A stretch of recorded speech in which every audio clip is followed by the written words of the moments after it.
This call is being recorded.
Yes, good afternoon wherever you may be. This is Kofi Ayim with Dr. Kwame Akono, who is the co-host, and our producer is Sadiq Abu Bakar.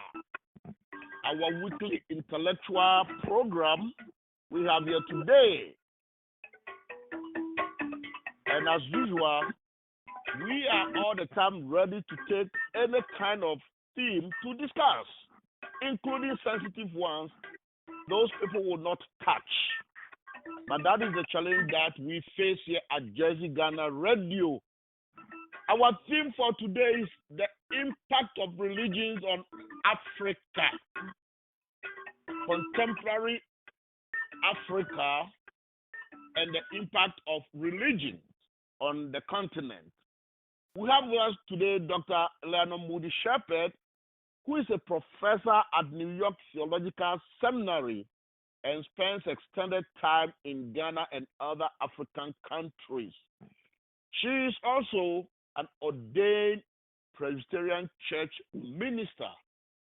So buy one, get one free. Here we have a professor at the New York Theological Seminary and ordained reverend at Presbyterian Church USA.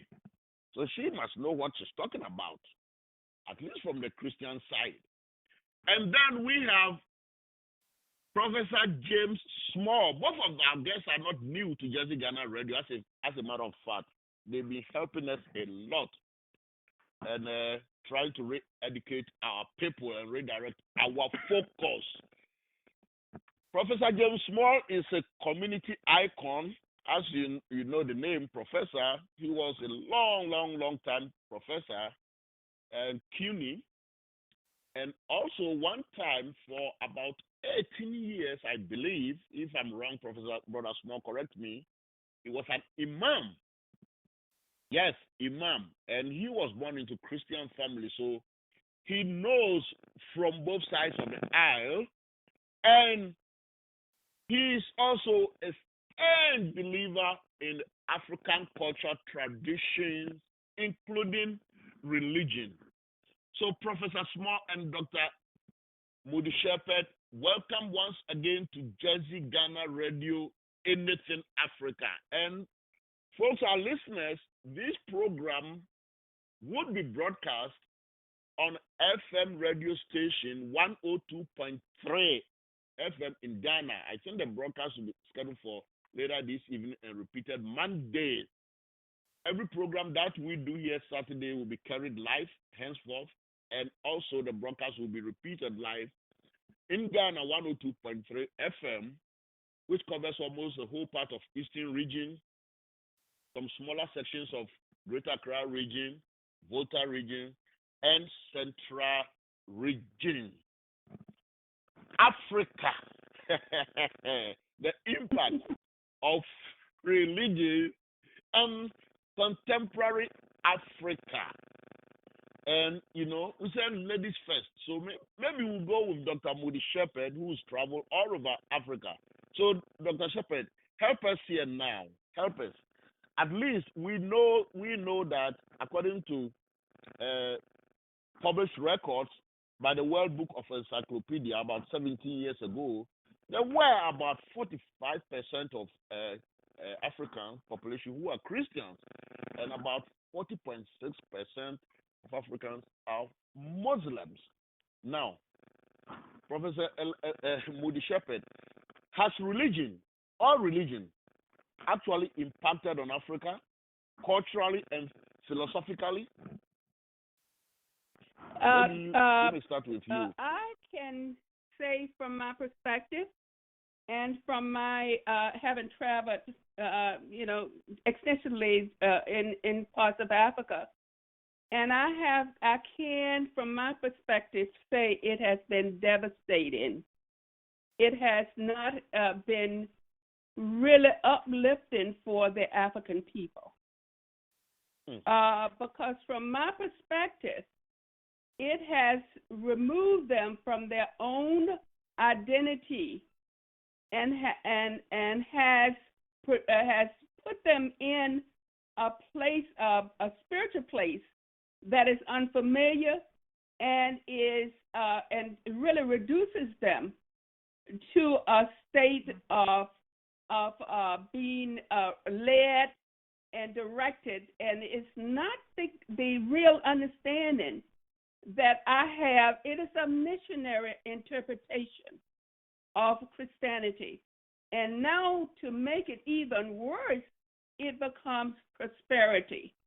And so now it's not about helping people to become liberated and helping them to understand their own culture and their own context and the spirituality that have led them and directed them for the years, and it's the oldest, and it really is the oldest continent in terms of humanity, and it has removed them from that place, and I think the modern contemporary Christianity have made African people more vulnerable to being duped and taken advantage of, because it made them submissive to a religion that takes them out of their own culture and their own context. So from my perspective, as a person that really I really do teach the Bible, and I have a sense of the liberating force of the original biblical understanding, and I don't think it is what they have taken and transported into Africa. So the contemporary, from my perspective, the contemporary Christianity and the way the people have received it and they're using it and following it has been debilitating and destructive to the people of Africa. Wow, you know what? I must bring it in.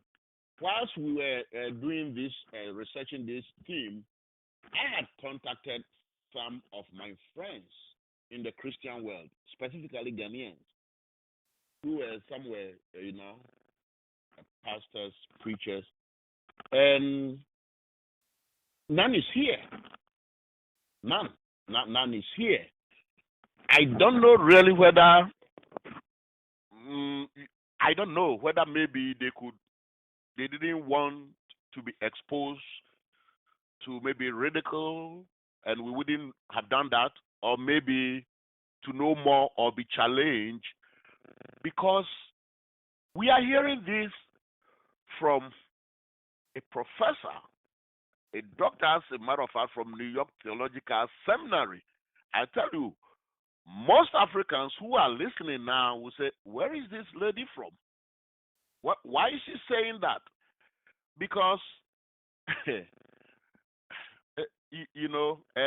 I cannot wait for this program to be played on FM stations in Ghana. But I'm even afraid to call Professor Small to come on. But Professor Small. Yes, sir. Dr. Moody Shepherd has just opened up with us. Do you agree with her assessment? All I can say to Dr. Shepard is ditto, ditto, ditto. I agree 100%. You know, we know, and I'm actually looking at a chart. So let me just bring the chart up. Christianity had its birth in Africa. Absolutely. It doesn't appear in Europe until nearly, almost 500 years, and then it doesn't manifest into the Catholic Church for 1,000 years from its inception Absolutely. in Africa. So, and then we don't get the Protestant aspect of it for another 500 years, which is what's in our nation now. The European Protestant interpretation of Christianity is what we are seeing impacting on African culture and African psyche today. Your religion should not attack the culture of your ancestors. And unfortunately, what I see is the religion as interpreted and presented today in the European cultural motif feels it has to attack African indigenous cultural strands in order to grow itself, and it shouldn't have to do that. It should have a complementary partnership with the object of your redemption. If we're talking about redemption of the human spirit, if we're talking about developing character that is mimicking divine, then religion become a methodology to teach the quality and attributes that we say is favorable to divinity. That's not a contradiction in African culture if that's what Christianity proposed to do. But that's not what's happening. To even have as one of your main tenets, one of your main commandments, honor thy mother and thy father, that your days may be long upon this land. And then the one thing you can't do if you're in Africa is to honor your mother and your father. Your religion is called fetish and juju and your cultures and all the ugly things that Europe can mask to describe something distasteful, unuseful.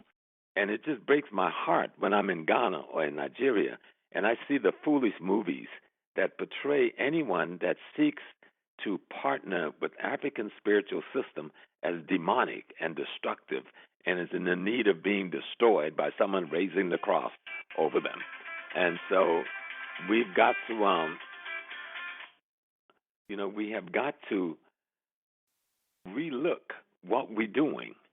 See, you can't say culture is here and religion is here. God is a part of your culture. Your understanding of God must be a part of your culture.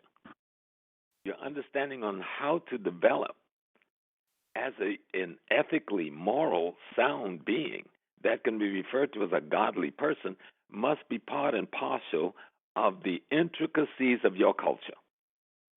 And I happen to think it is of African culture. And even when we look at the notion, if we just take, because the majority of our people do practice some form of Christianity, but what is not said in the stats that you gave, Kofi, for those who were Muslims and those who were Christians, almost every one of those people are still in some way involved in indigenous religious practices. Absolutely. And that don't get registered when the discussion of what's your religion comes up. When I'm in Ghana and I want to go and have a reading or I want to go and be advised about some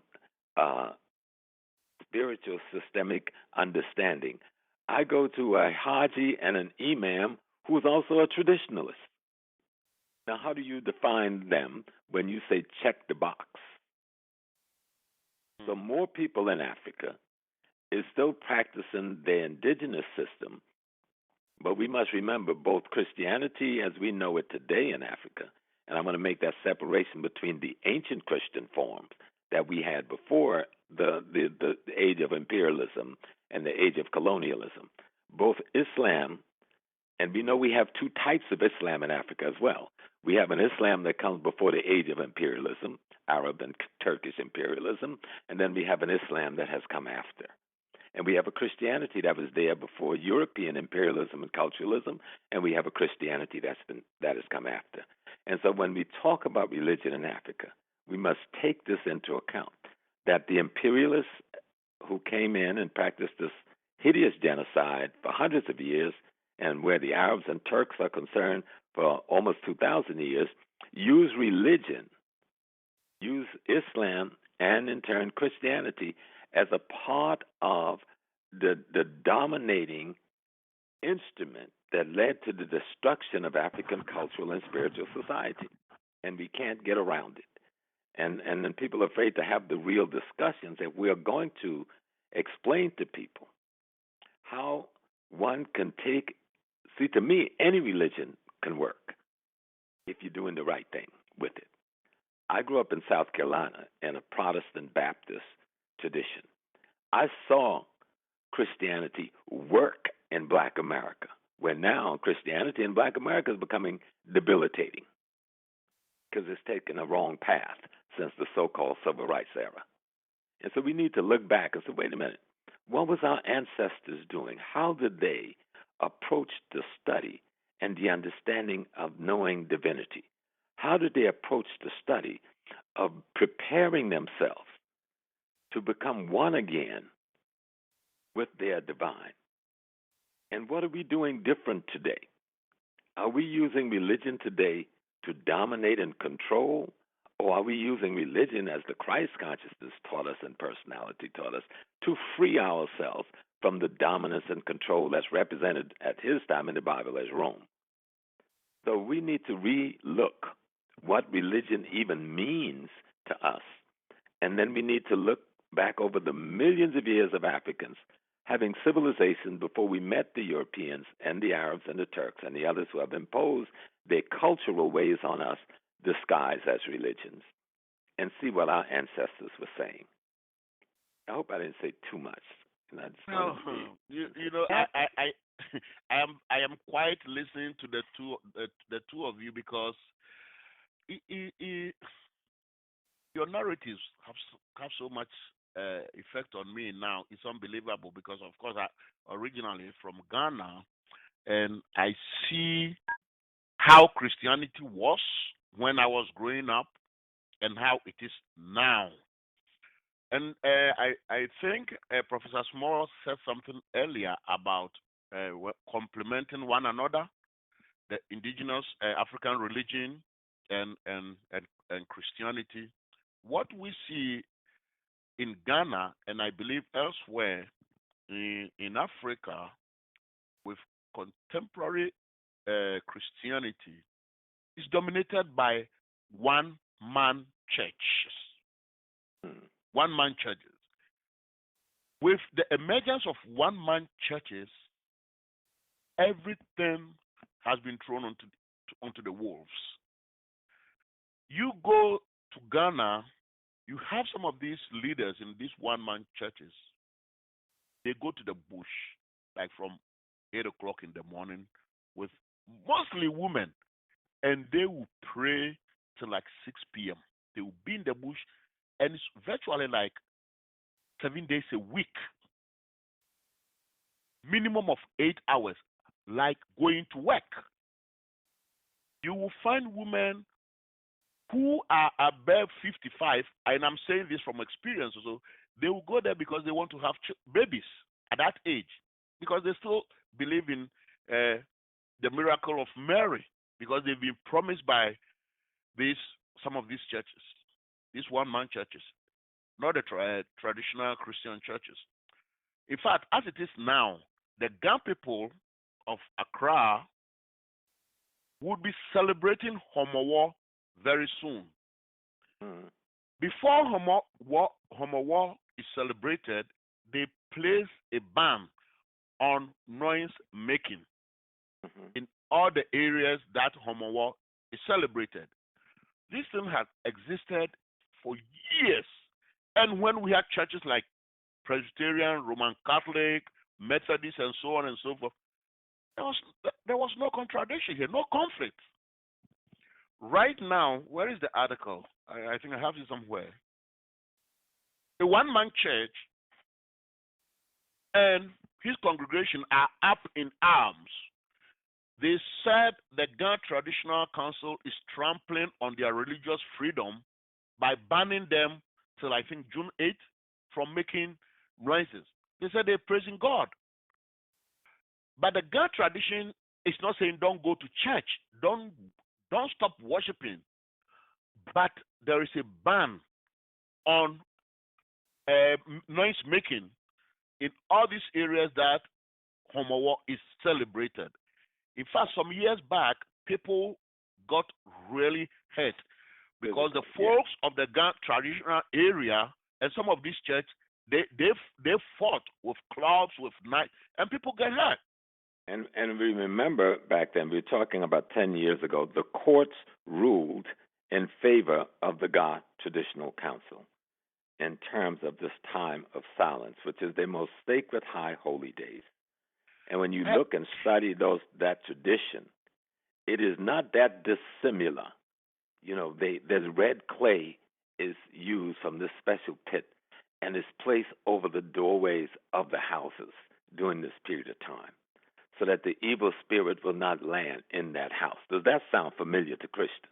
Exactly. And so there are other of our ancient traditions that they need to pay attention to. And so what they're saying is during this period, so that the spirit can calm and be in meditative prayer for this period of time where they're cleansing themselves, they should be silence, no disturbing, no loud drumming, no loud partying, no loud noise to disturb the spirit, which needs to rest itself after 12 months in order to renew itself. And how you disrespect that and not understanding that it's not taking away from your religious practices. It is continuing one that was there before you got there.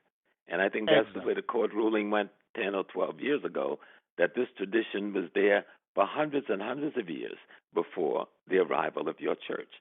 And so they simply asked you to respect this tradition, which is a small part in the 12 months period.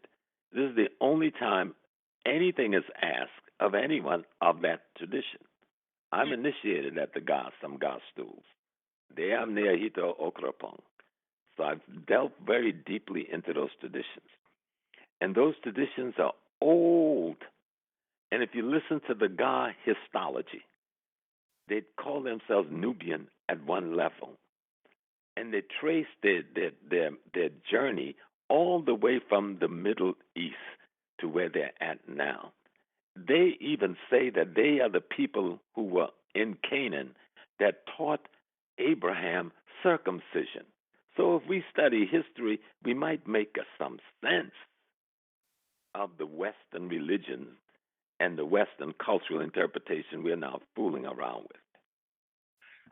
You know, Professor Small, on the same token, speaking about the Ga people, they have some time that they put ban on fishing. And it was also a point of contention. But all what they were doing was that they knew when fish would breed. Yeah. And therefore, they would not want these, breeding fish to be disturbed so that they could multiply. Very scientific notion.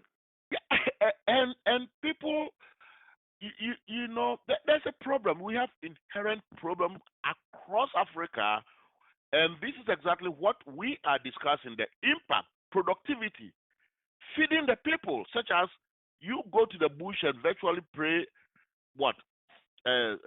7 days a week. Where is the productivity there? Or you go to disturb the breeding fishes in the sea. Where are you going to get that food, fish food, to feed the people? So what we have to recognize, Kofi, is that we are in, and have been for some time, not in a religious war. We're in a culture war. And Western interpretation of religion is at the vanguard of Western dominance of the African mind. 973-409-6422. I know for sure a lot of my Christian brothers and sisters are listening, but they will be not too comfortable to call. I wish they could call. We have Professor James Small with in-depth knowledge of what we are discussing, as well as Dr. Moody Shepherd, who is a professor at the New York Theological Seminary. So why don't friends of Kofi Ayim, Christian friends, we spoke about this, why don't you call in and let's hear you? You argue with me, I don't know much. We have people who know much, who can help us on earth so we can all learn. You want to call 973-409-6422 as we continue our conversation. And Professor Moody Shepherd, try to Yes. get into the mind of some of our people here. And I've seen it plenty. I'm limiting it to Ghana because I don't know much about other African countries, but I think it's systemic. Among our people, I am an Akan. I'm a Twi-speaking Akan. Even among our people, when we gather for any gathering, whether it's a small gathering for church service, for naming, whatever, and we pray, we offer Christian prayers, and everyone gathered there speaks and understands Twi fluently. Most often, the person will call on to offer Christian prayers who pray in English language when everyone there can speak Twi. So tell me, is it because when they pray in English language, they are getting closer to God? Or is it some inferiority complex or maybe superiority complex? Once again, when everyone gathered there perfectly understand Twi, they will prefer to pray in English. Is it because they will pray in English to try to portray something religiously, culturally, philosophically? Professor Moody Shepherd, please get into our minds here. I want to say because I've done some teaching and I've worked with pastors and intellects and people in the area. What I find out that most of the people, the missionaries left, a debilitating effect upon our people. Because what they have done is that they have left upon them that if they imitate them, it's a matter of imitation. And it's getting closer to the missionaries' way of thinking. And the missionaries' way of thinking is in English. And the missionary way of teaching them, remove them into the place of a more Eurocentric way of thinking, and it gives them a sort of a sense of more power, more intellect, and they become more Europeanized. So it creates that whole idea that they have reached a pinnacle, that the other people, that the language of their fathers is part of the tradition, and they are removing themselves from the tradition of their forefathers and mothers. And so in the forefathers and mothers, there's a way of entering into the divine for them, and the way they have been elevated is with fetish, and as Dr. Small had said, and with fetishes, etc. So what they are done in speaking in English, they feel that they have been elevated, and they have a certain level of spirituality, intellect, and acceptance into the wider Eurocentric reality. And thank you, Sister Doctor. That was simply put, yet to the point, and that's why it comes to the question of cultural warfare. I remember going to Ethiopia maybe 15 or so years ago, and there was only 2 men on the tour. It was a fam tour that Ethiopian Air was doing. And so we got to a particular church, and I've forgotten the city. But the church is the Church of Miriam. It is the oldest church in Ethiopia. And so when we got there, they said the women, who were like about 3/4 of the group. Lalibela. Lalibela. She couldn't. Yeah. No, not the one in Lalibela. The one, you remember when the sister burnt all of the churches, when those sisters burned all of the churches, the first set of churches, which caused them to build Lalibela, there's one church that didn't get burned completely called the Church of Miriam. So they don't allow women to go. I think it's in Axum. They don't allow women to go into this church today. That's right. That is correct.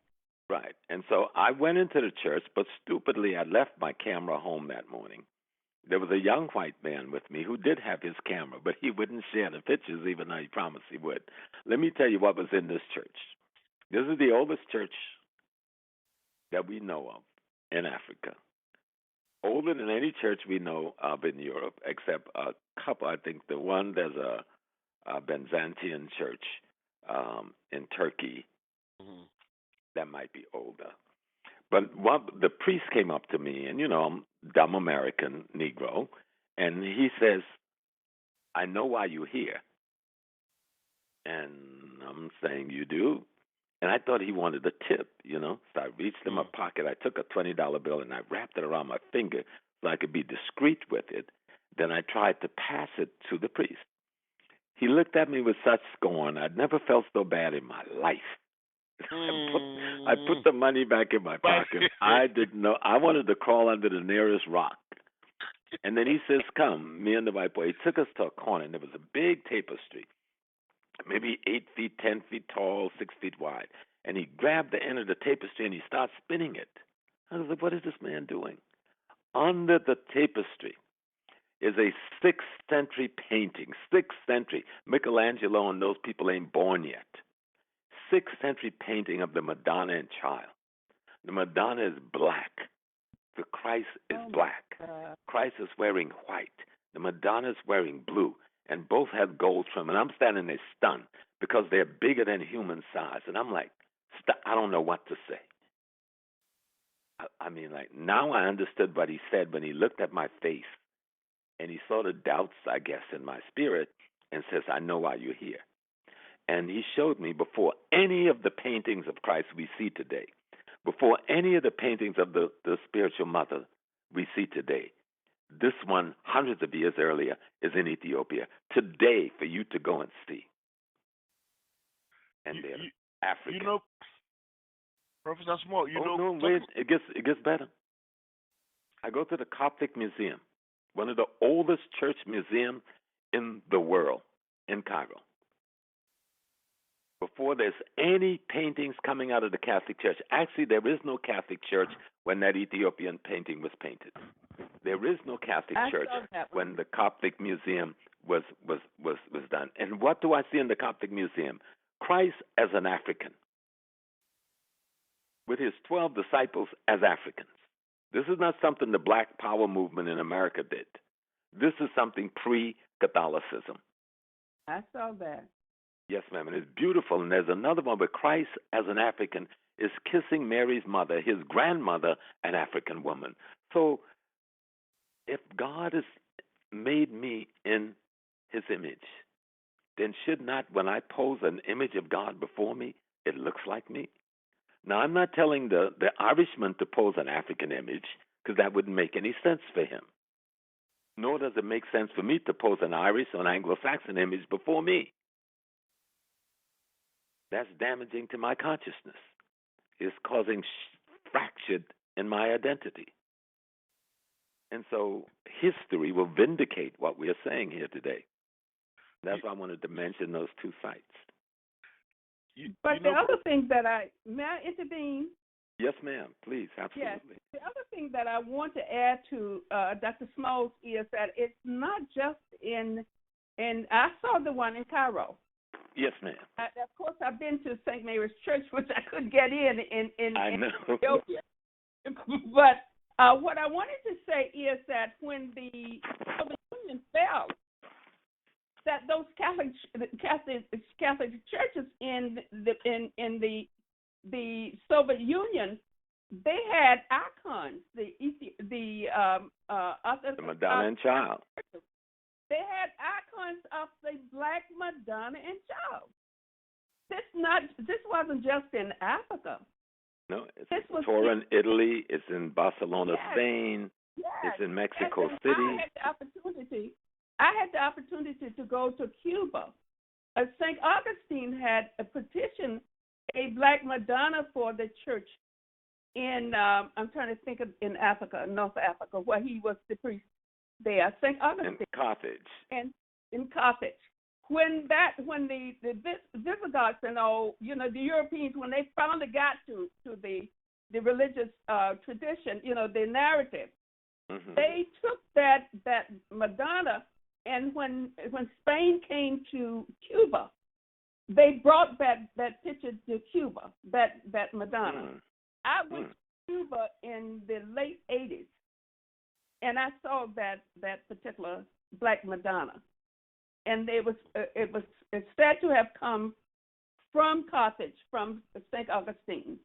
So we're talking about a tradition that is African. Yes. And so I think Dr. Smalley, Dr. Smalley said, is that what we need to do is rethink our own cultural identities and be able to claim what is indigenous African, and to be able to rid ourselves of the Eurocentric, because it is perpetuating a domination rather than a liberation. Yes, ma'am. Domination rather than liberation. I like that. Yeah, Dr. Wade Nobles, a noted psychiatrist in our community, refers to it as that when we allow this to happen, when we allow the identity of someone else to be imposed upon us, when we allow for the culture of someone else to fracture our indigenous culture, it leads to a shattered consciousness and a fractured African identity. Absolutely. You are listening to Jesse Gardner Radio's Anything Africa with Professor James Small and Dr. Moody Shepherd. Now, what I have recently seen among some of our Christian brethren is that they are slowly accepting the fact about the color of Jesus. But you know what happens? Once they find out on their own that Jesus was not white, or you prove to them, they tell you that color doesn't matter.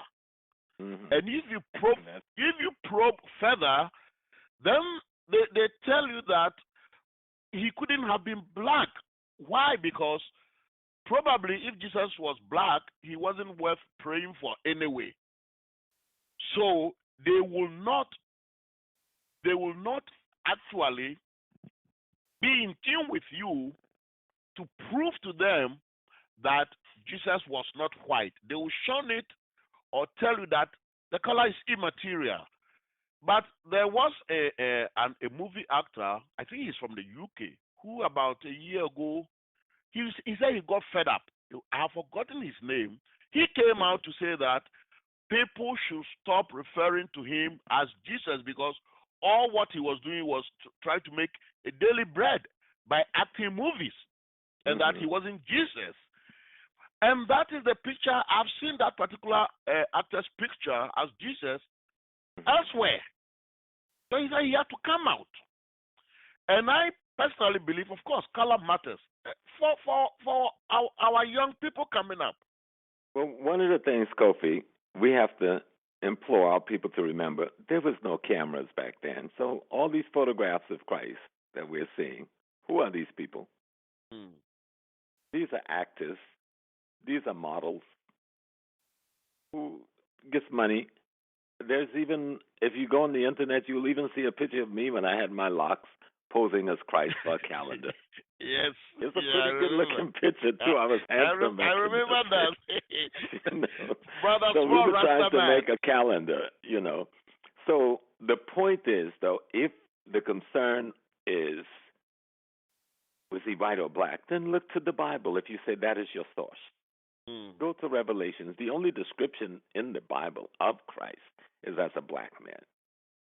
And if you want to wonder how one would then hide in black Egypt in that day, Thank you. a blonde-haired white child, you couldn't do it. Egypt was black then as it is now, even with the Arab and Turkish invasion and occupation. Today, Egypt is still a black country, and we know this. The fear, what has occurred here is fear. Imperialism and colonialism through their economic dominance, intellectual dominance, physical dominance, inflicted a fear in our psyche. And it is that fear that allowed them to impose their cultural aesthetics on our religion. See, because I would say in English, God, but if I didn't speak English, I would not use that word. So why would I use the word that when my language has a word for God? But if I say Inyami, they would make that seem like I'm talking about something different from what they're talking about. So in order to me to be imperialized, I must use their language. That's called linguistic imperialism. And it's damaging to the psyche when it's imposed on someone. Because every language carries like a boat, like a train, a language carry sets of concepts, ideas, and principles in it. See, language explains things. If I wanted to say God in the Ewe context, I would say Sogbe, Lisa. Now, some people say Lisa. Lisa is the immediate reference, but I wanted to describe divinity. I say Sogbe Lisa, the totality of creation itself. When I say God, that does not mean the totality of the creation itself. So I get a different meaning depending on me referring to my divine in my language. So it becomes important. It's not trivial. Professor Small, let me play something here. Just 2 minutes clip. Let's see if we can hear. Mm-hmm. Let me see. Yeah, let's. Life after death, but I don't think it's got a thing to do with reward and punishment. Can you hear me? Religion is always a control Mm-hmm. business, and that's something people don't really understand. It's in the producing control business, and if you have heaven as a place where you're rewarded for your goodness and hell as a place where you're punished for your evil, then you sort of have control of the population. And so they create this fiery place, which has quite literally scared the hell out of a lot of people throughout Christian history. And it's part of a control tactic. But wait a minute, you're saying that hell, the idea of a place under the earth or somewhere where you're tormented for an eternity, is actually an invention of the church. I think the church fired its furnaces hotter than anybody else. But I think there's a sense in most religious life of reward and punishment in some form. The church doesn't like for people to grow up, because you can't control grown-ups. That's why we talk about being born again. When you're born again, you're still a child. The people don't need to be born again. They need to grow up. They need to accept their responsibility for themselves and the world. What do you make of the theology, which is quite prominent these days in America, which is that there is one guaranteed way not to go to hell, and that is to accept Jesus as your personal Savior? I grew up in that tradition. Every church I know claims that we are the true church. They have some ultimate authority. We have the infallible Pope. We have the inerrant Bible. The idea that the truth of God can be found in any human system, by any human creed, by any human book, is almost beyond imagination for me. I mean, God is not a Christian. God is not a Jew or a Muslim or a Hindu or a Buddhist. All of those are human systems which human beings have created to try to help us walk into the mystery of God. I honor my tradition. I walk through my tradition. But I don't believe my tradition defines God. Life is a startling and wondrous experience. And eventually I think we're going to discover that God is unfolding through the life of our consciousness and our self-consciousness, and is not a apparent figure up in the sky. But I believe because I'm related to something that is not bound by time and space, that I will share in whatever God's eternity is. Well, that was Bishop John Shelby Spong, who is a retired American bishop of the Episcopal Church. From 1979 to 2000, he was in Newark, New Jersey, being interviewed. And he said he's talking basically that Christianity these days is a business. That's what he said. Do you agree with him? Well, I do. I do too. All of them are businesses to some degree. And I love what he said is that each of these are human ways of trying to interpret how one would access or what do you call it? Access knowledge about the divinity. For no one can. Let me tell a story. Maybe this little parable will help. It was about the Europeans coming to Africa, and they wanted to build a church. So they go to this village in Togo, and they ask the people in the village to help them. The people no, they're sitting and laughing. The men on the logs just laughing. So the Europeans are hard-working, chopping down trees and building this house of God. And they looked at the Africans and says, "You are heathens. We are trying to build a house of God, and you won't assist. We need a place for God to come." The Africans, in their language, laughed and says, "What foolish men who think they can build a container that can hold divinity?" It's rather spiritual. Wow. I think at this point, let's try to get our producer, who is I can say he's an Islamic scholar, a little bit to some extent. Sadiq, can you help us here? Because we want to put it on record. We try to get scholars from different faiths. We weren't successful when it came to Islamic scholars, when it came to traditionalists. In fact, we did have a traditionalist from Ekropon, but our sister station there just went down. So the traditionalist is there now, but we will not be able to hear him. That is why they are going to play this a repeat program, and they repeat it Monday. But we did try to reach other faiths. Sadiq, maybe you may help us here now, the impact of religions on contemporary Africa. We've been talking basically about, well, in general, but we've been focusing on Christianity. How about your faith, your religion? Well, Brother Kofi, thank you very much for giving me the chance to say a word or two. I think it's not much different from what Professor Small has said.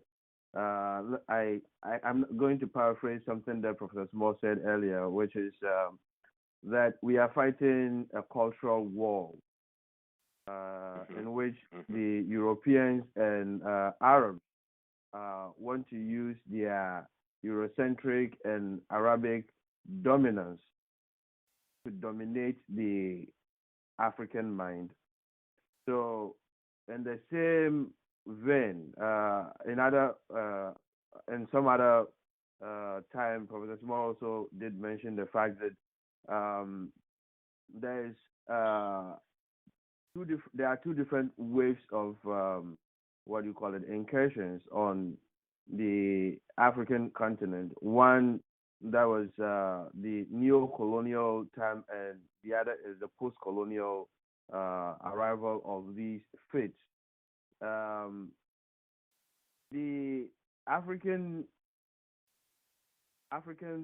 way of living is in conflict, and the conflict stems from the adoption of a culture that is foreign to its internal DNA. Most of us do not really understand the psychological effect of demeaning one's background and its ancestry on the way that person acts, reacts, and lives within contemporary society. Let me digress a little, but using a situation that might shed light on what I'm trying to say. I was taking a personal MBA course, and the professor who was teaching it said something that struck me. He said, if you are looking to be a business manager, the most important thing for you is to make sure you are healthy. And in making sure you are healthy, you should always consider the fact that food, exercise, and what you drink is very key. But in another way too, for you to understand the effect of your health, one thing you must pay close attention to is your food. Anything you decide to eat, if your ancestors would not recognize it as food, don't eat it. Mm.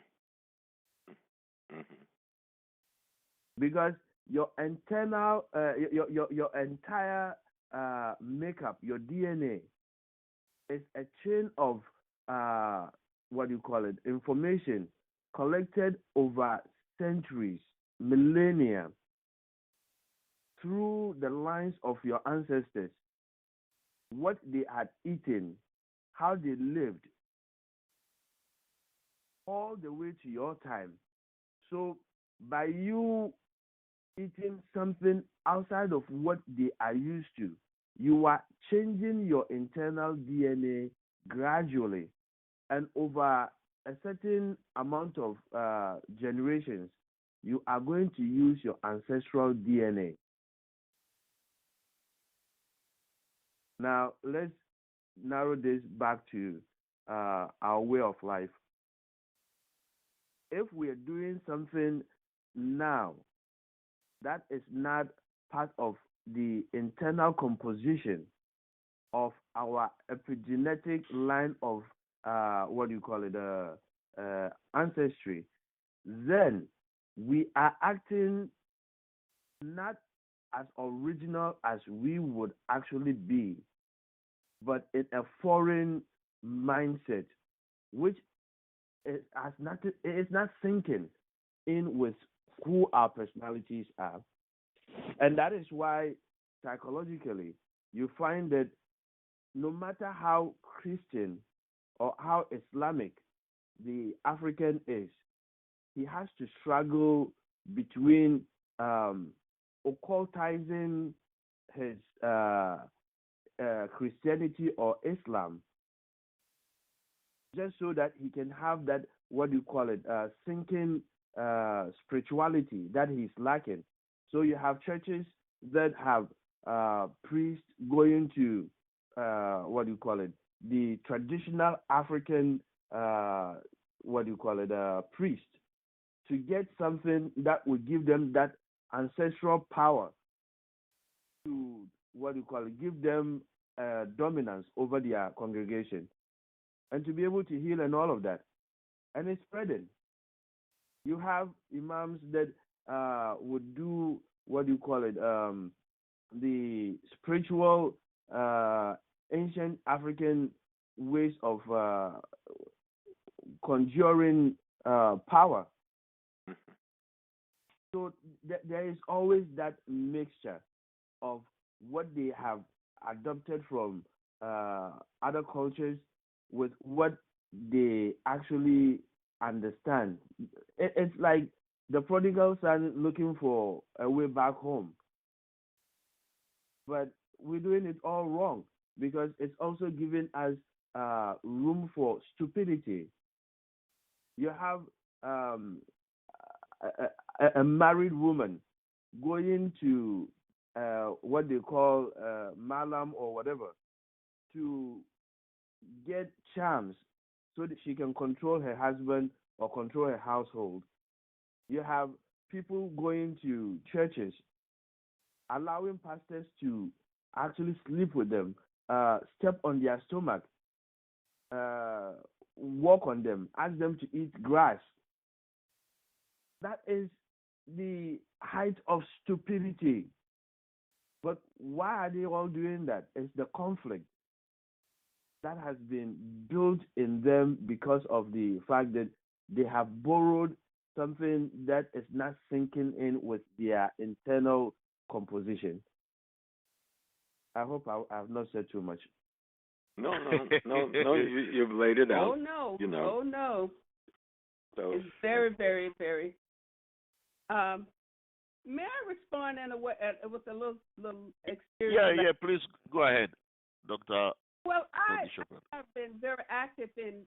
I spent a lot of time in Ghana, and one of the things that I found that there is a shrine, and I know Kofi, you know, and Dr. Small, you probably know it as well. And so a lot of the Christian pastors and stuff won't go to the shrine during the regular time. And when I go there, when I talk to people and I go to the shrine, I find out that many of those same pastors go at night. And they speak with the priestess. It's a priestess, and the elders are men. And they go and consult with the priestess on. I think about Nicodemus. Was it Nicodemus that was up in the tree? Who was that up in? And they go, and there's still a lot of those pastors and a lot of those people that are going to the churches are still going to the shrine on the down low. They do. And really, very, very, and then they are talking about the shrines and places like that as fetishes. But they're still in a way in times when they are in conflict and need anything to with a spiritual, with a spiritual divine person. They go to the shrine. Anything that symbolizes our culture, there's a rejection from this Western New Christianity. And that's what makes it more cultural than religion, what they're doing. Absolutely. There's a rejection. If you go into many, many Episcopal churches and Catholic churches, you see all the candles, you see the different altars and the different shrines all over the church. They have this saint and that saint and so forth all over the church. So how you come and tell me I can't say Obosum? Do you not understand what Obosum is? I see Obosum in many churches. I see the place where you light all your candles, where you burn your incense. But when I burn my incense in an African aesthetic environment, you say it's wrong. But you burn your incense in the church, and it's all right. I light my candles in an African aesthetic environment. You say it's wrong. But you light your candle in the church, and you say it's right. You have statue of great men and women who you say live exemplary lives. But when I talk about Akwesi Dai, and I talk about making reference and reverence to my ancestors, you say, oh, that's fetish, that's foolish. But you have your ancestors all over the Bible. Everybody in the Bible is dead. Those are ancestors. Am I not right? Pushing the ancestors in trees, etc. Yeah. So it's a cultural imperialism being masqueraded as religion because our people knew God was God. And that's why they reference him as being the totality of creation, omnipotent, omnipresent, omnipotent, and supreme. What they're getting caught up in is the ritual of access. Every society have rituals that teach them the principles, the concepts, and the ideas they're trying to instill. At the end of the day, that principle comes out to being honesty, integrity, truthfulness, caring, compassion, no matter what culture you're in. But in every culture, there's a different word for the same thing. So African words is meaningless, and only other people's words have meaning. That's what we're talking about here. You are listening to Jazzy Ghana Radio's Anything Africa weekly intellectual program. We are discussing the impact of religions in Africa with Professor James Small and Dr. Elena Moody Shepherd. This is Kofi Ayimie with our producer Sadiq Abubakar. I think let's try to dissect this statement. It's not a question; it's a statement. It's in reference to indigenous African religion, which has been handed down to us from generation to generation, but now is basically be confined into the doldrums of oblivion. It's almost all dead. But not very long ago, in Africa, and specifically Ghana, not very long ago, our people slept without locking their doors. They go to farm, they go to visit, and they would not lock their doors. In fact, there were no locks. And no one dared come in to steal because they know the occupants are not there. This was before the advent of foreign religions, vis-a-vis Christianity, Islam, and so on and so forth. But now that we have explosion of all these religions, we have deadbolts, we have earlocks, we have triple locks, we have iron bars in our windows so heavy and so tight, if there is fire in the house, we may not be able to escape through the windows. With explosion of other religions. But when we lived African religion, which is our indigenous religion that has been given to us from generation to generation, we had no reason to fear that you are not there and then someone will come into your room to take things that does not belong to him or her. Why is it so, lady and gentlemen of letters? Well, let me start with this one thing. One of the most profound tenets of Christianity is to serve the poor, to take care of those in need, to make sure the least among you have the food, clothing, shelter. And yet, we'll see these mega churches building these extraordinary buildings while the people are living in squalor, taking this extraordinary amount of money to build these big edifices to collect money for them while they send their children off to college and they drive around in their big cars and they live in their fancy mansion in East Legon. And the people who come to their church have to take their last penny to buy cloth to make a dress for that Easter Sunday, can barely feed their families. And the places in which they dwell as a home will break your heart. Is that a church? Is that Christ's teaching? No, it's not. It is cultural imperialism, European domination masquerading as Christianity. I hope that one was clear. Well, I would like to, that is so true, because I just thinking about what happened when the missionaries came to, Basel missionaries came up on in Acapulco, that area. They separated the people. You know, they started thinking about who were the ones that were worthy and good people, and who were the bad people. And they put them in sort of like encampments so that they could make those special people in terms of, to indoctrinate them. So they worked very hard in separating and conquering us. And so when you look back at how and I'm sure that's true of Africa, period, how Christianity is an interpretation, and I want to make sure I say this, that the interpretation, the way it is interpreted and lived out in the area, that the interpretation of it came where they were conquering and making the people submissive and destroying their culture. So that was the intent. Mm-hmm. And it continues to do that. And so to honor your ancestors and your neighbors, as had been in the past, that was culturally had been destroyed. So anything goes, and the legion was not to your people and the culture. It was to the religion that they brought to dominate and to destroy and to replace. Mm-hmm.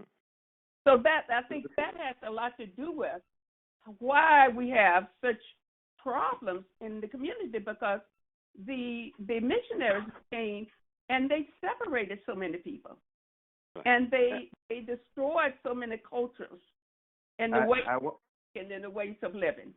Well, let me just mention another, Kofi, this one other thing, 2 minutes.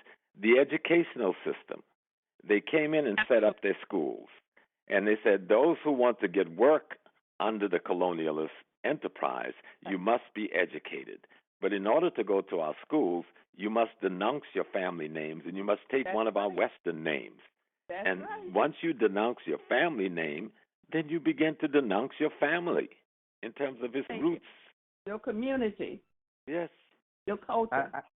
I have a recommendation. Anyone who has the opportunity to watch a movie called Heritage Africa, which is a Ghanaian movie from the very early days of Ghanaian filmmaking, should please take the opportunity. I'm going to play a clip from it just for a minute, just so that we can have an understanding of what happened around that time.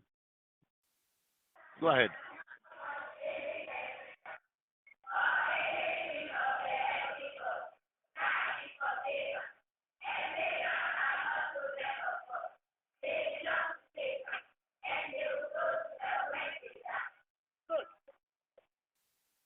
We didn't hear well. We heard something playing. Could you explain?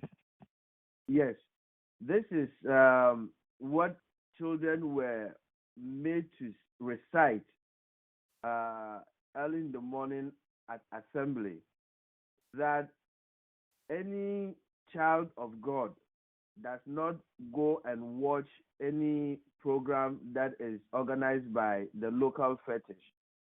Anyone who does that is a child of the devil, and the child of the devil does not belong to heaven but to hell.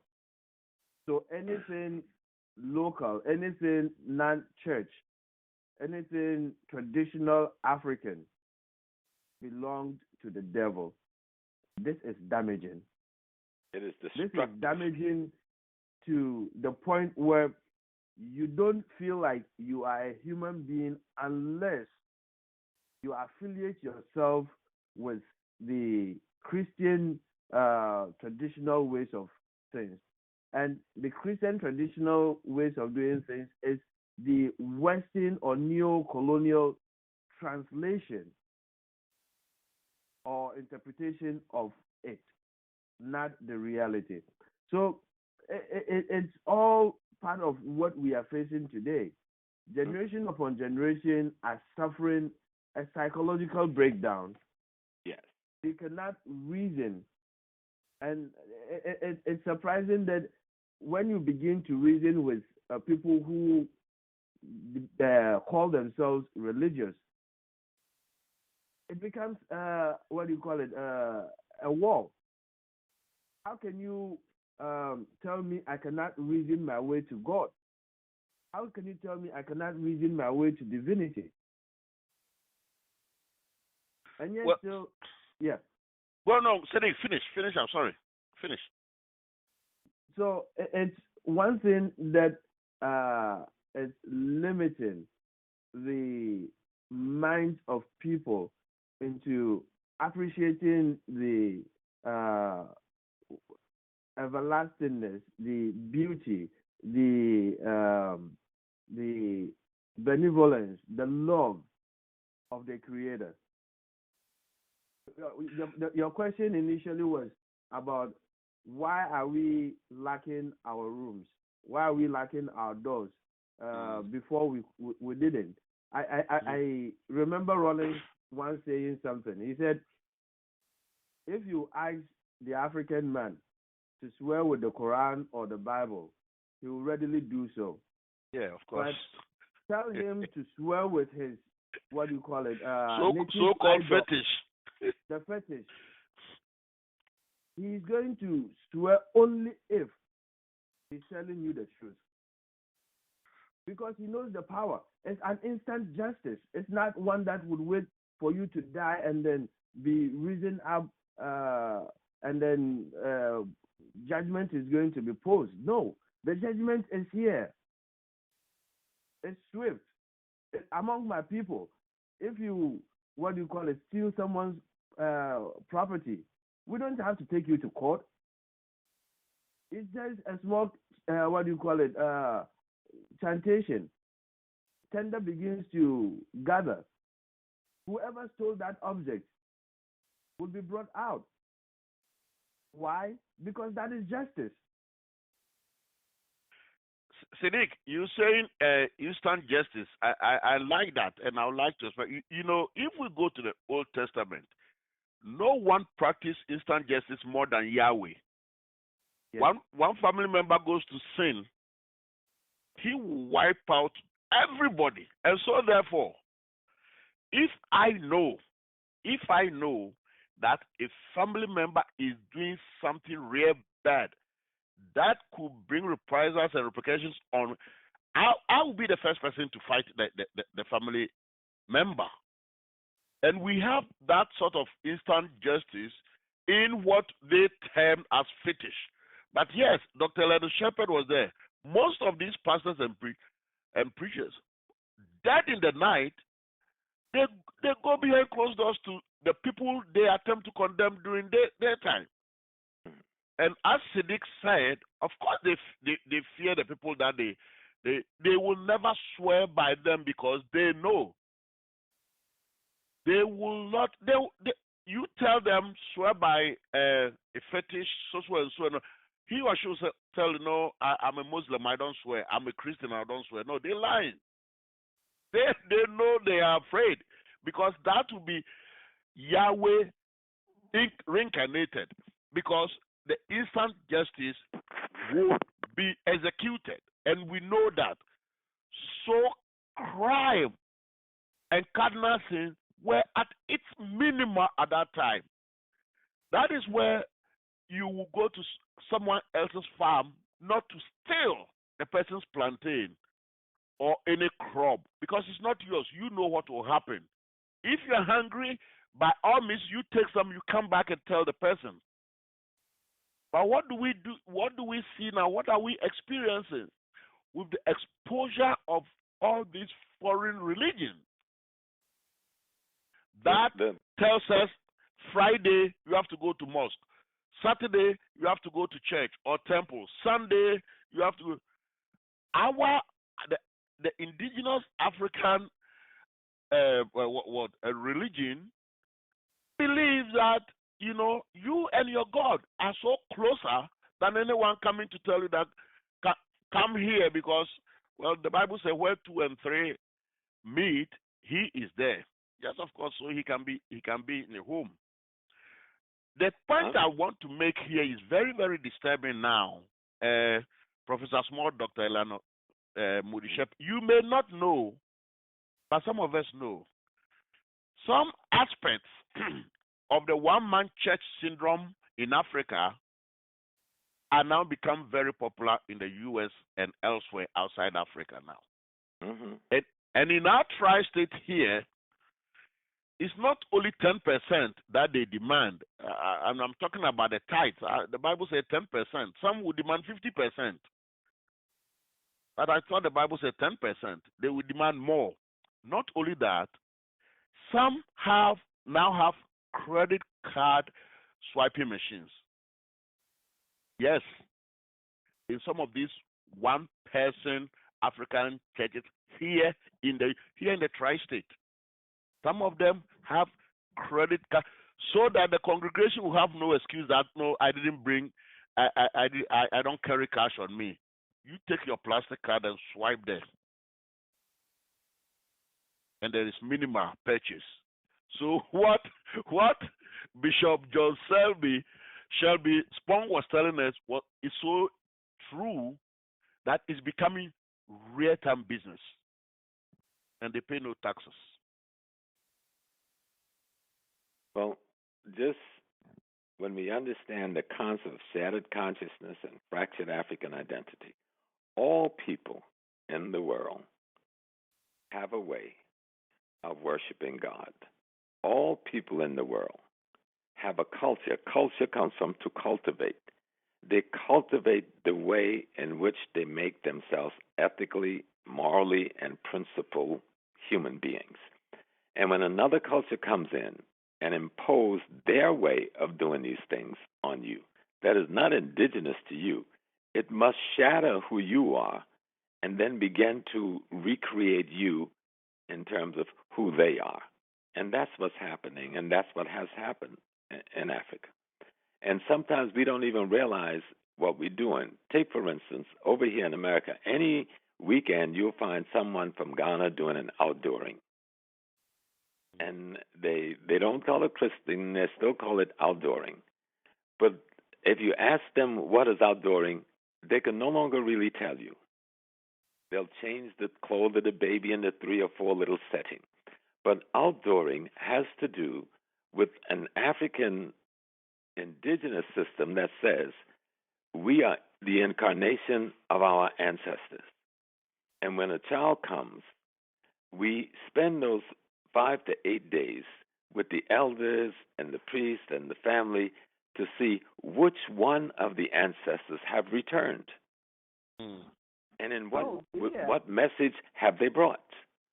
And so we determine then what name they're to have, and we also determine how we are going to raise them, in what fashion, what methodology to develop their characters. All of this has to do with the African notion of reincarnation and our notion of spiritual salvation that comes from your coming to this earth to finish the work assigned to you by the divine, returning to the place of the divine, saying, my work is well done. And so we have our own system of doing this, but now someone else's way of looking at these same questions have been imposed upon us, and then our way have been shattered as being negative, demonic, devilish, etc. And we don't even realize it as hidden. So let's set up an equation here, mathematical equation. Divine plus white is equal to European. Devil plus black is equal to African.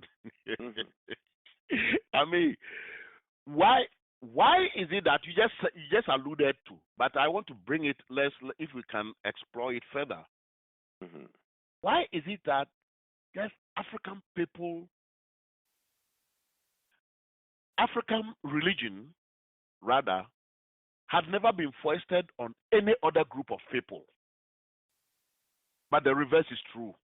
Right. Why? Because that's not human. And so Africans' spiritual culture was one that was based on the human beingness of the divine.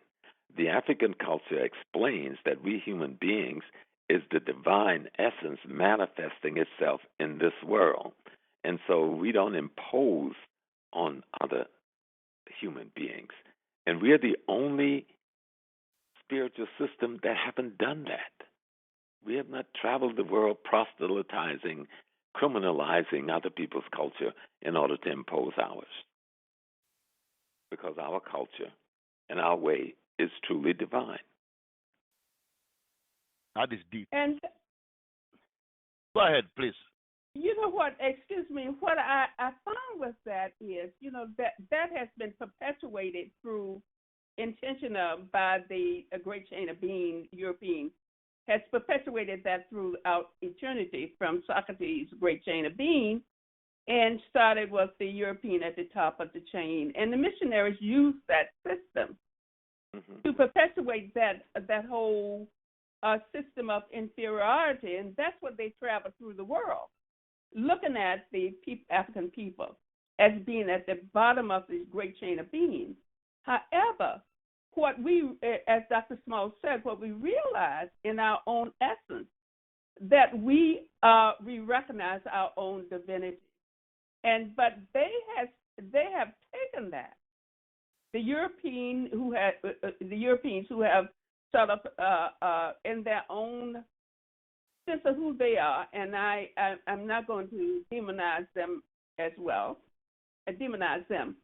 but what I would say about us, that they take that us as being weak But for me to look at our own sense of our own divinity, and our own sense of our own cultural heritage, even those of us that were part of the diaspora and not in the mainland, if you will, of Africa, we still have that sense that they take as weakness, but we still have and have that sense of being a part of the divine and not being corrupted by their sense of trying to create a new sense of divinity in us.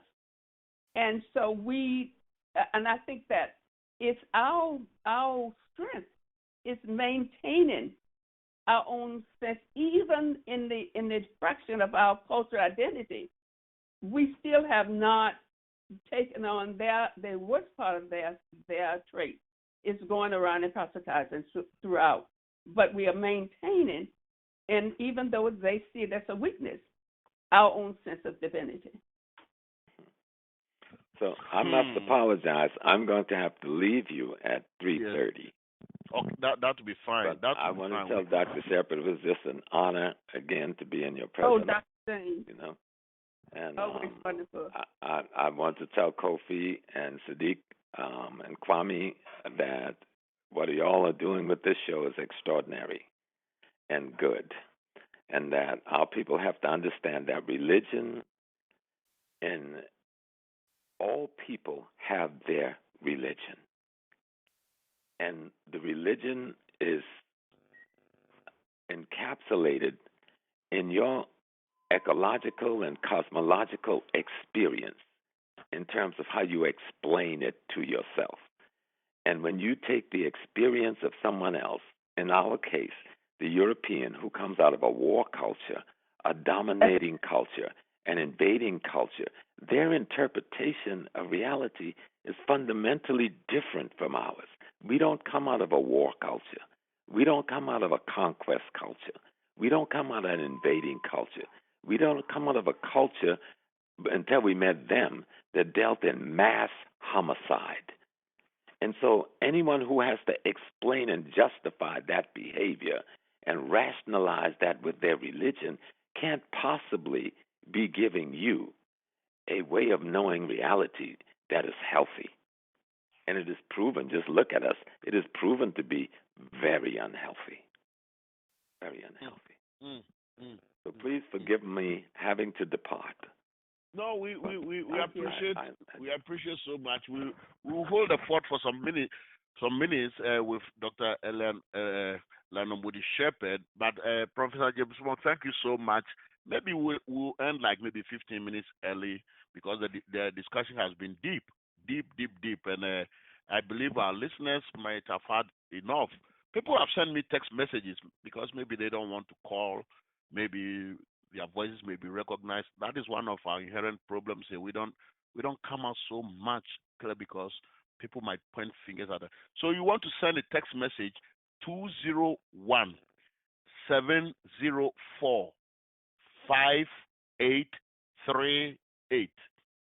201-704-5838.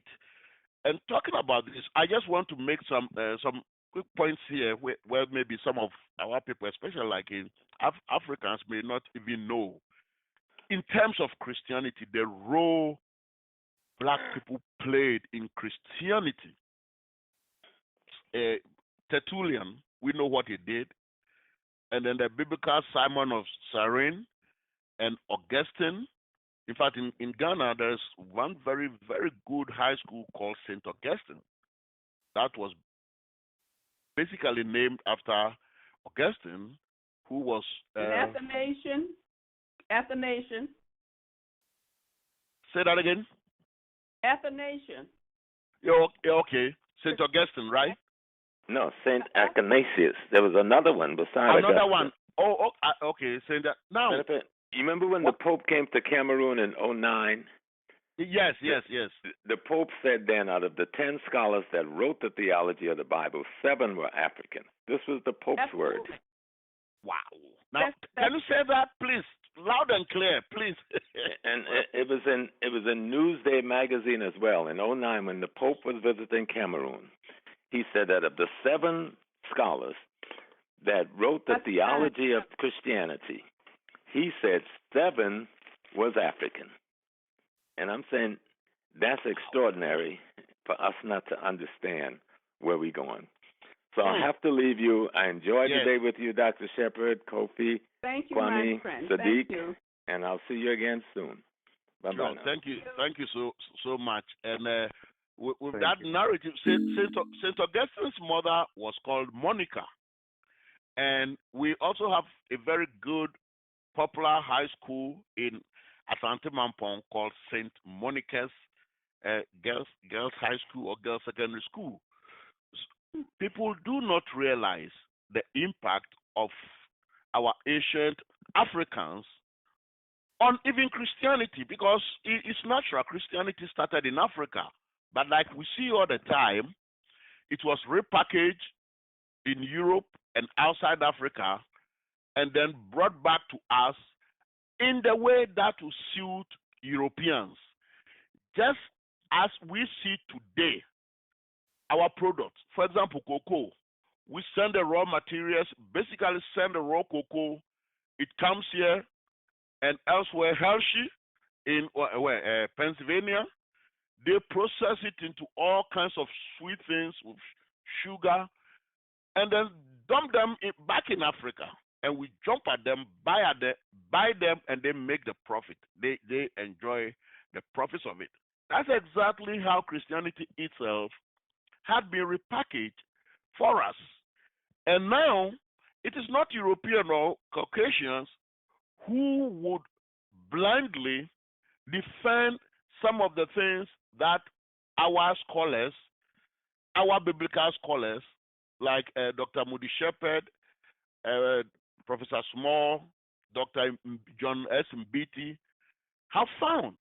It is the black people, Africans themselves, who would defend it vigorously, blindly, and attempt, like Dr. Eleanor Moody Shepherd said, try to distance themselves from their own people because they don't. I've all the time asked myself, Dr. Moody Shepherd, help me here, as a ordained minister and also a scholar at the New York Theological Seminary. If God should come today, wouldn't we find one person from Islam religion, or maybe Buddhist or Baha'i or other faith to go to heaven?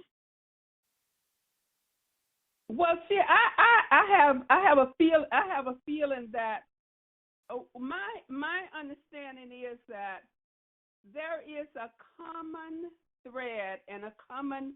If you read the biblical text and you read the other texts, they have a common understanding of what it means to be a righteous person. Okay. But why is it that we are being preached to that unless we go through the Son of God, we will not see the kingdom of heaven? The reason why we have, like I think Dr. Small had said, it wasn't Dr. Small, it was Dr. Sadiq, the other person, that had Sadiq. said, someone said that I came through the spiritual understanding and teaching through a Protestant lens. And I think that where we come, and that's why culture and context is so important. Because I think throughout the world that people come through their divine lens, divine quota in different iterations, in different ways of understanding the way they enter into the divine. So that's how I see that. And so what my thinking is that we don't define so we can interpret it from our lens, and the lens we interpret it from is through the Judeo-Christian interpretation. But there are other in the same sense through many others. So in my way of thinking, we don't know the mind and heart of the divine eternal God. We only understand it through the lens that we came in the portal we came through. Yes. Madam Kofi. Yes. Yeah, go ahead. No. I wanted Dr. Moody Shepherd made some very salient points about religion and culture, and I thought, as a producer, if you have a quote from someone from the British Parliament, maybe you can read it to our listeners. And of course, who did that? Actually, this was by Lord Macaulay as he addressed the British Parliament on 2nd February 1835. He said, "I have traveled the length and breadth of Africa, and I have not seen one person who is a beggar, who is a thief,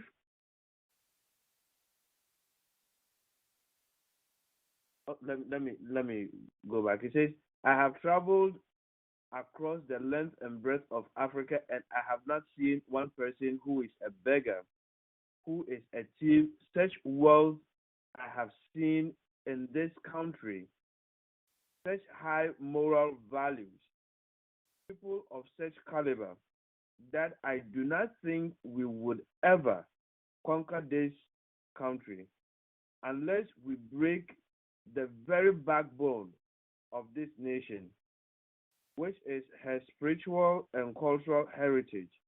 And therefore, I propose that we replace her old and ancient education system, her culture, for if the African thinks that all that is foreign and English is good and greater than their own, they will lose their self-esteem, their native culture, and they will become what we want them, a truly dominated nation." That is by Lord Macaulay in his address to the British Parliament on 2nd February 1835. Sadiq, thank you so much. You know, this is heart-wrenching and heartbreaking. Here is a man who was basically prophesying, and his prophecy has come to pass.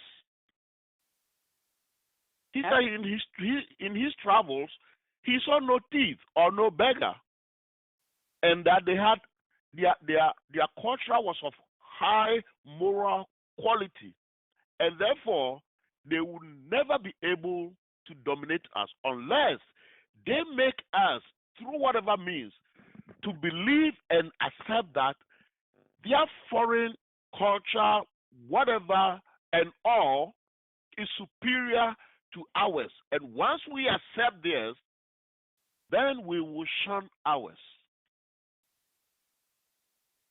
And it is so true. You see Africans from the leadership to the grassroots now singing hallelujah to Western cultures, name structures. You will, in this 21st century, you may call someone Jack Daniels. I'm not talking about the whiskey. Jack Daniels, or maybe Jack Woods.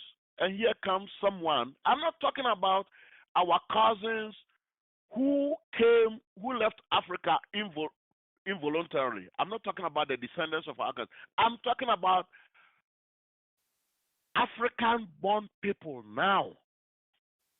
Jack Woods. Yes, I'm here and appear stark black from head to toe. You mean we don't have enough African names for African personality and identity? I'll give praise now to most radio presenters in Ghana and newscasters. majority of them now have Ghanaian names. It's becoming a trend. Not only that, with appellations, very nice, beautiful names that define them. You look at Yoruba, Igbo, Ichekiri. The moment they mention their name, you can tell where they are geographically, where they are from. And our former Secretary General of the UN, if you mention the name Kofi Annan, That's right. he can easily be placed geographically. You cannot place Kofi Annan as coming from Scotland. It had to be Africa, closer to home, Absolutely. and African born. We are still giving our children European names, thinking that maybe they will be closer to God. Yes, that is it.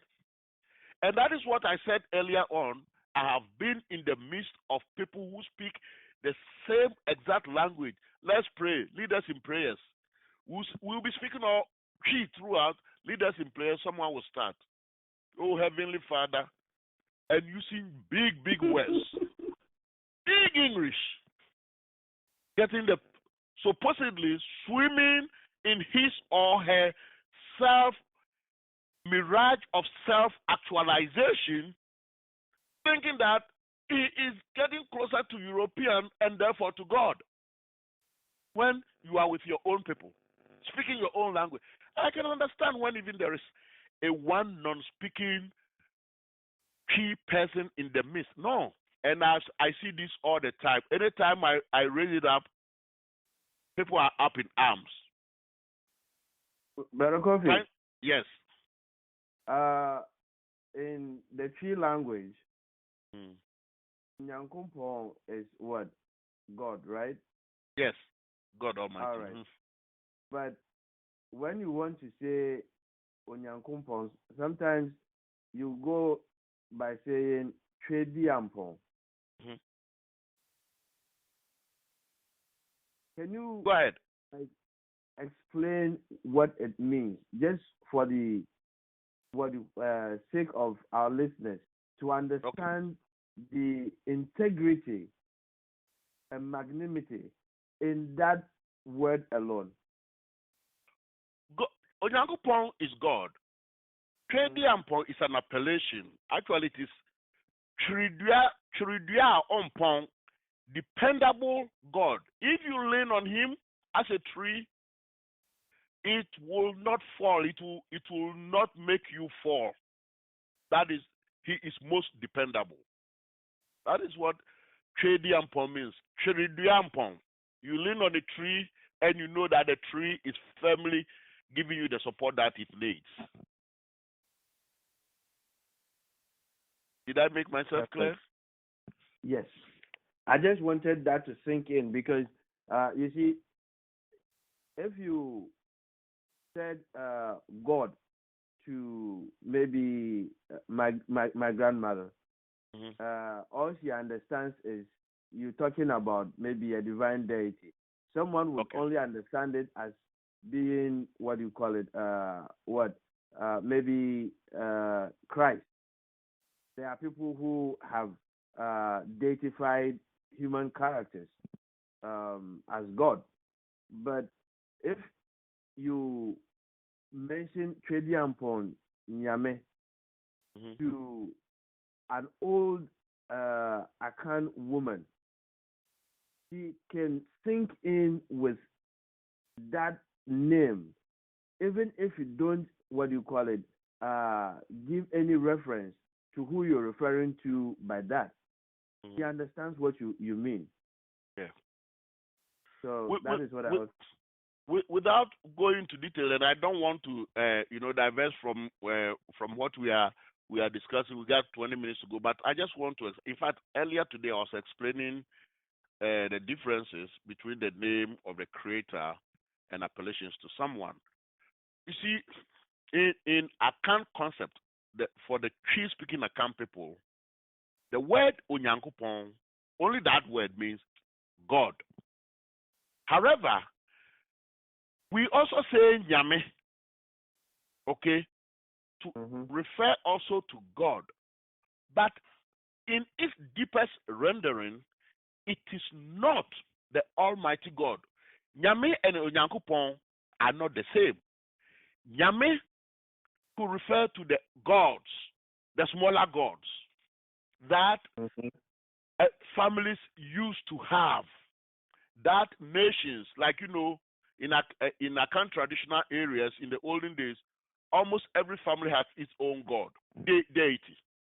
Okay, and that would be like Nyame, Ekuyamwa Nyame, that is the god of Ekuyamwa, and so on and so forth. But we never refer to those deities as Onyankopon. And also, during Akan prayers, which is libation, of course, once the glass is raised, the first word that we say is Onyankopon. That's Almighty God, Trediampo Onyankopon. We never say Nyame in libation. Nyame is not used.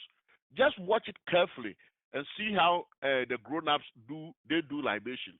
They will not use the word Nyame, because by default they understand the real rendering of Nyame. So there is difference between Nyame and Nyankopon, but it has been interchanged and interused so much so that we think now that they are all the same. They are not. Nyankopon is just one God.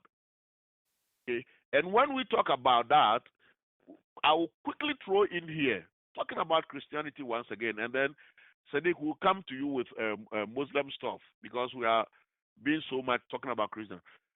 Monotheism was started in Africa, Egypt. Akhenaten, at least historically, started monotheism. All right? So Africa has given to the world almost every aspect of the world's spiritual, beliefs. Almost. But like we said, they get repackaged and throw back to us with strings attached, so that from the quote, from the quote that you read for us, they can dominate. And Dr. Moody Shepherd said earlier, it is domination, not liberation. All right. Now, Sadiq, you tell me also, because I'm not sure when it comes to, I don't know anything about Muslims. Let's take your name, Siddiq Abubakar. Is it a traditional indigenous name, or is a foreign name, a religious foreign name like Islam? Yeah, it is a religious foreign name. Sadiq is the trusted one. Okay. Abu Bakr is the father of the bull. It's like the person who was called Siddiq Abu Bakr in Islam is someone who was the first to believe in the message of Prophet Muhammad, and so he was called Siddiqan, the trustworthy one. But he owned a lot of cattle, so Abu Bakr is like to say the person who owns cattle, or the father of cattle. Okay. So it's not traditional, and Okay. you can understand. I appreciate the interpretation of the fact that it's a trustworthy person. I would change it if I can find its equivalent in my own language. now, mind less, then we will go to Dr. Moody Shepherd. Not that we are neglecting you. We want your scholarship, but I'm trying for us to get a little bit from the Islamic side. Sure. In terms of Islam, do you have similarities about name structure as Christians have? For example, we know so many of Africans have European names vis-a-vis Christian names. Do you have that problem, into quotes, if you will, in the Islamic world? Yes, we do. And this is very disturbing. Um, there is the same cultural transportation. For example, when you look at the history of Islam, before the Prophet Muhammad, may the peace of God be with him and upon his household, there is the existence of the names that actually are being used by Muslims now. So before him, there were names that with him were part of the culture of the Arabs. Mhm. And after the transportation of Islam into Northern Africa, the Horn of Africa, and subsequently towards the South and West part of Africa, we have adopted those Arabic names as though without them you cannot be considered a good. as Okay. yes, but it shouldn't be like that. Those are not names that are actually unique to Islam. They are unique to the Arabic culture. There are other names that have popped up that are what do you call it from the Quran. Those are different, but Okay. for the most part, the Arabic name is an Arabic cultural Culture. name, Okay. not That has been necessarily attached transplant. to Okay. Islam. Yes. So Africans are being pounded from left and right in terms of in terms of our culture. Some are being imported from Yes. the Arabic world, and majority are from the European world. Yes. And then because people argue, they argue that names do not mean anything, as they mean everything. And sometimes you can even relate or rather understand that maybe someone is called Ayim Samuel or Ayim Matthew or whatever, biblical names. But in other cases, they will have Ayim Kennedy. Kennedy is not in the Bible, and you have no consanguineous relationship with the Kennedys. Roots from whether from Ireland or in the Americas. So why do you take such a name? Because you want to be closer to be Europeanized or Americanized? Names, I believe, is the prime identity of any human being. Just as we give an example of Busumro Kofi Annan. You mentioned Kofi Annan.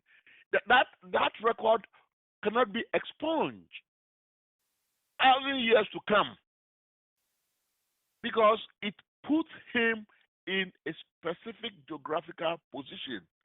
But if I am James Walters, born in Ghana, pure, thoroughbred African, with the name's James Walters, I become the UN Secretary, or maybe I design something, I invent something for the world. 100 years to come, 200 years to come, Europeans will not mind at all claiming that James Walters was from somewhere in Europe and maybe lived maybe somewhere in Africa, but originally he was from Europe. And they wouldn't be wrong. They can easily claim it. They do Sankofa all the time. You look at African American inventors, okay? Edison, who has been credited with doing this electric lamp, his filament could only last for 3 hours. Edison,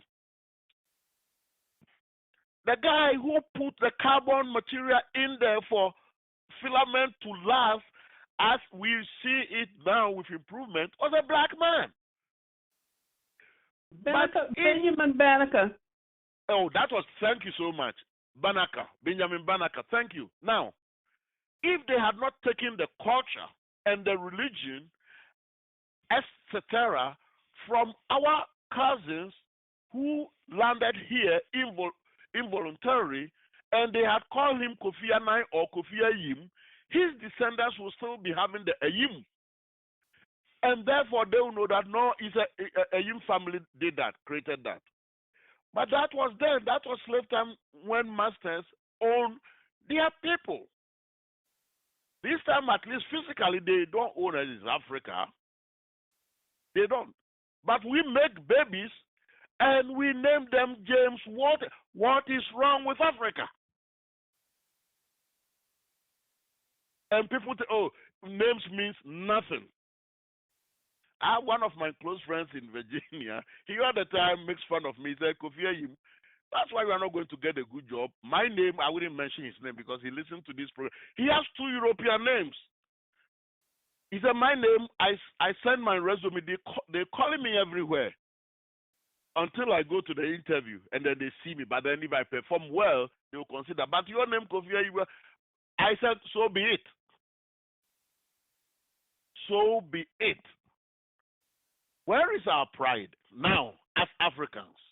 We got about roughly 10 minutes. Now let's go to Dr. Moody Shepherd here now. Do you think poverty and ignorance is a factor on the influence or impact on Africa with contemporary Africa about religion? Do you think poverty and ignorance plays a role? Because in a typical African country, you wouldn't get the regular John going to work on a Sunday. And I'll give an example why. I took some of my African American friends to Ghana long time ago. At that time, there were no cell phones. When we arrived Saturday late. And Sunday, they wanted to call their family here. At that time, we had what we call communication centers. You have to walk to a place or drive to a place, and they will connect you outside Ghana. And Sunday, after we went to eat, they wanted to call. And almost all the communication centers were closed. So my friend, Conrad, he said, you know what? If I live in Ghana, Sunday will be the starting of my business day. I'll open communication stations all around the country on Sundays, and I'll be making tons of money. Because, of course, every communications shop was closed. They were all going to church. And then we have people who virtually live in the bushes, like I said earlier on, alluded to, 8 hours in a day praying because maybe a 55-year-old man wants to get pregnant. Do you think poverty and or ignorance is a factor? Well, you know what I think. What I think is the factor is that it has to. The world has become global, and so the impact. Ghana and Africa is part of the global reality.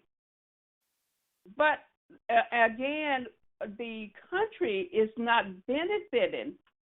It's still in that sense of the colonial imperialist state where Africa is not factored into the benefits of the global economy. So therefore, the African people do not do not reap from the benefits.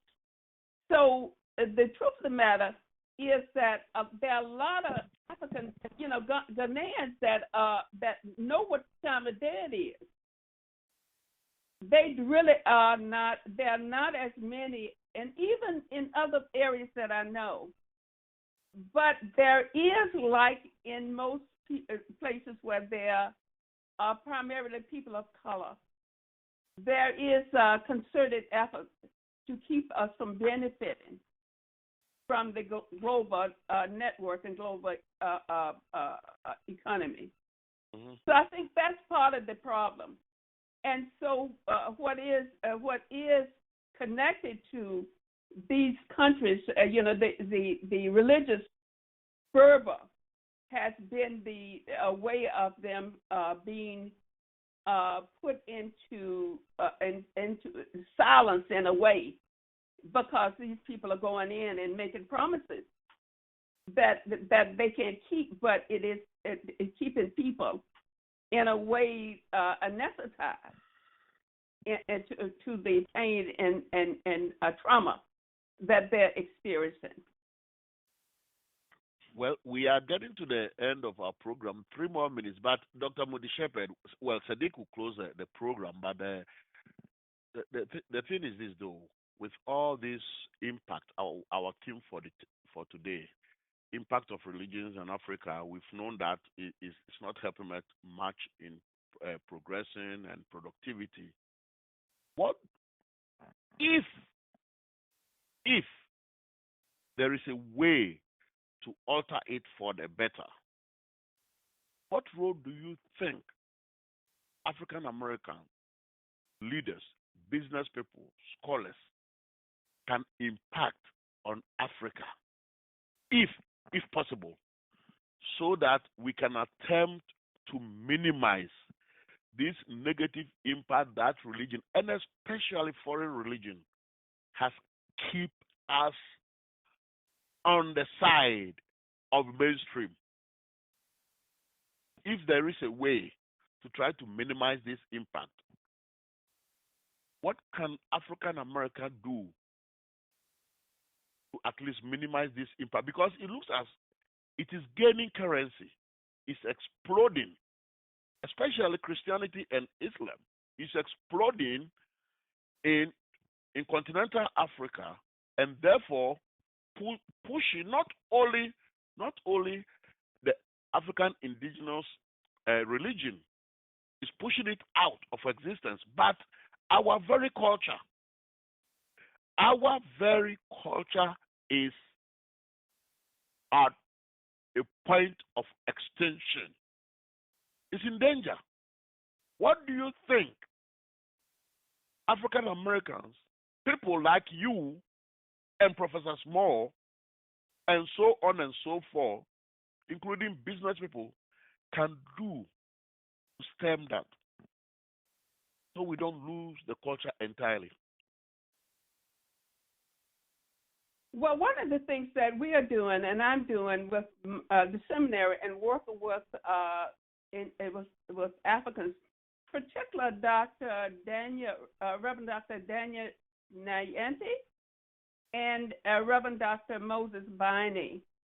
Okay. We are connecting together, and we are beginning to being intentional about taking African Americans to Africa, and also those that are progressive and those that are interested in helping to make the connection between African Americans and the continental Africans. Because what also has happened is that there has been a concerted effort to keep us separated. Yes. So what we are trying to do is develop a way for continental Africans and the most recent immigrants here in the United States to take African Americans, because Africa has always been denigrated and seen as a place that was scary, that you didn't want to go, that was Tarzan. I want to tell you. So what we're trying to do is trying to help people become familiar with the continent, and trying to build that bridge and that gap. And I think until we are trying to do that, and I know other people are doing it. So I think that's hope. Okay. Well, you know what? Before Sadiq closes, my take is this. I believe one of the things, and no one should get me wrong, I'm not saying don't. Well, tomorrow I'm going to church anyway. It's Mother's Day, by the way. Happy Mother's Day to you, Doctor. Wow, it almost escaped us, Sadiq. Happy Mother's Day in advance, Doctor, and to all our women, and also importantly, all single fathers who are bringing up children. You all deserve roses. But my point I want to make before Sadiq closes this particular program is this. I honestly and sincerely believe that Africa could still maintain its culture and everything African, and I'm not talking about our program, anything African. No, we can maintain our culture and everything African if we are able to invest and have enough work for everybody. Businesses. We establish businesses, factories, industries, so that the youth can be gainfully employed. Most often, people would tend to unforeseen beings, spiritual beings, whether it's God or goddess or semi-gods, for even financial salvation when all hope is lost, when there is nothing good to achieve, to attain, and there is no hope for what I can even eat or where I will sleep tomorrow, then I will turn to someone who can promise me heaven on this earth, or someone who can tell me why I am not progressing in life. Maybe it's my mother-in-law who is cursing me because I want to put my blame on someone. It is not natural that I'm struggling and I can't make ends meet. So I'll turn to a faith. And some of these religious leaders, including traditional leaders, are so wise and philosophical that they use these weaknesses and pounce on the masses, the weakness of the masses, by using their wisdom to try to extract the little money that they can get from them. And so they will tell you, let's go to bush and pray. We will see Moses. Bring a fowl, a goat, a sheep for some of the traditionalists. Because all hope is lost. Therefore, the only salvation, I'm not talking about even spiritual, physical salvation, including fiscal salvation, is to go to a religious person. Sadiq, close the program for us. We pass 4 o'clock. Thank you very much, Brother Kofi. I think one of the things that has been very troubling in my understanding of the way things are is the understanding that we are living in a world where we fail to understand and appreciate what the world really stands for and why we are here. And if we do not pay close attention to finding out the purpose of the existence of humankind and all other beings, we tend to not appreciate the beauty of existence. And so everything that someone says would make sense to you if you don't understand anything else. It's an exciting Saturday. We've had a heated conversation, which is beautiful. And I want to take the opportunity to thank Dr. Moody Shepherd for spending this weekend with us, and so to Professor James Small in absentia. Thank you very much, Brother Kofi and Professor Kwame Akono for this platform, and to our listeners here, elsewhere in Ghana, in Europe, in South Africa, in on the global platform. We all need to look back, look internally, and find the meaning of what life is. and how we can all make a difference in each other's life. Have a good weekend. Thank you so much, and happy Mother's Day to all our mothers. Thank you, Dr. Thank Moody you. Shepherd. We'll reach out to you again. Thank God you. bless. Goodbye. Have a blessed weekend. Bye-bye. Bye. Bye. Happy Mother's Day.